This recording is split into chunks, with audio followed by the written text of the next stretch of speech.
est-ce que collaborer voudrait-il dire soutenir? Non. Est-ce que nous collaborons avec le Rwanda? Je confirme ici que nous collaborons. Et que muribaza ese dukorana na Sudani? Oya, ntago dukorana na Sudani habe na gato. Mukibaza ese twaba dukorana n'u Rwanda? Yego, M23 dukorana n'u Rwanda mu bintu bigiye bitandukanye.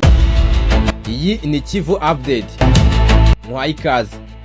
M23 kera kabaye yemeje ko ifitanye imikoranire idasanzwe na leta y'u Rwanda.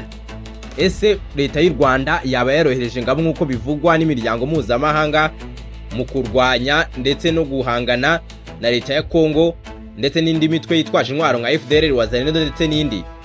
Ni ibyibazwa.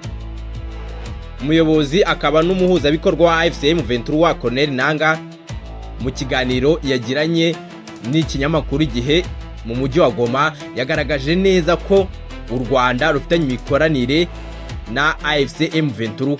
Yavuze ko ari imikoranire mu bintu bye bitandukanye, umutekano, ubucuruzi ndetse n'ibindi. Mu cyumweru gishize ambasaderi w'u Rwanda muri Leta Zunze Ubumwe za Amerika nawe yari yatanze ibaruwa ikubiyemo ibintu bye bitandukanye.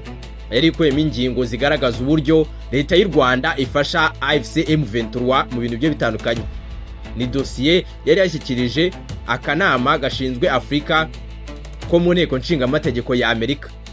Colonel Nanga ubwo yari ari mu kiganiro n'Igihe yavuze ko leta y'u Rwanda ifitanye imikoranire na M23, ariko ntiyagaruka ku basirikare baba baroherejwe muri iki gihugu. Yavuze ko bafite imikoranire ku bijyanye n'imipaka, ubwo n'ubucuruzi. Avuga neza ko kuva bakigaruta uduce Goma, Bukavu ndetse n'ahandi. Agaragaza neza ko imipaka ya Bugarama ndetse n'iyindi ica abantu barenga 40,000 ku munsi. Agaragaza ko ubwo ngubwo ari ubucuruzi bwa nyabwo kandi ari intambwe nziza. Colonel Nanga yongeye kugaruka avuga ko bafitanye imikoranire mu by'umutekano. Wakwibaza ngo ni umutekano wo kohereza abasirikare ku mpande zigiye zitandukanye kugira ngo abasirikare b'u Rwanda babe bafasha AFC M23 mu kurwana.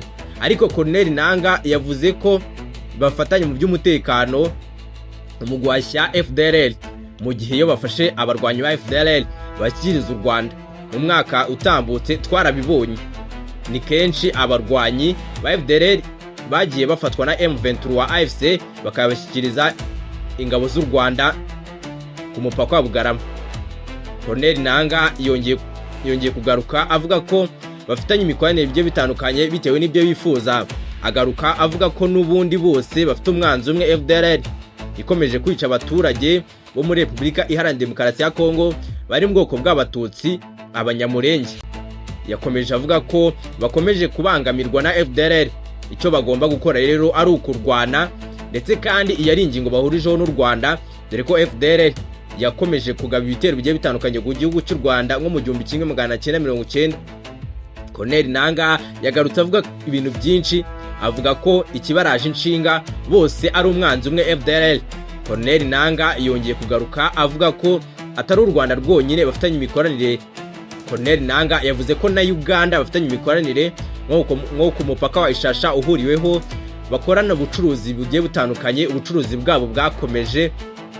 Colonel Nanga yavuze ko ibingibi ari ibintu byiza byo kwishimira kandi ko bazakomeza gukora neza bakomeza kurwanya FDRL n'ingabo za Wazalendo Maima zikomeje kwica abaturage bo mu burasirazuba bwa Kongo. Colonel Nanga yakomeje avuga ko u Rwanda ari igihugu cyiza kibabaniye neza.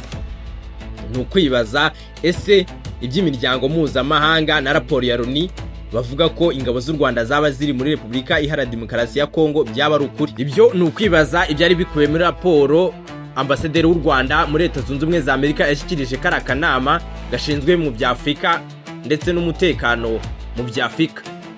Reka nkubwire ngo kanda subscribe niba ari ubwa mbere wari wisanze kuri uyu muyoboro, aho tugiye kujya tubana nawe inshuro nyinshi tukugeza amakuru agiye atandukanye.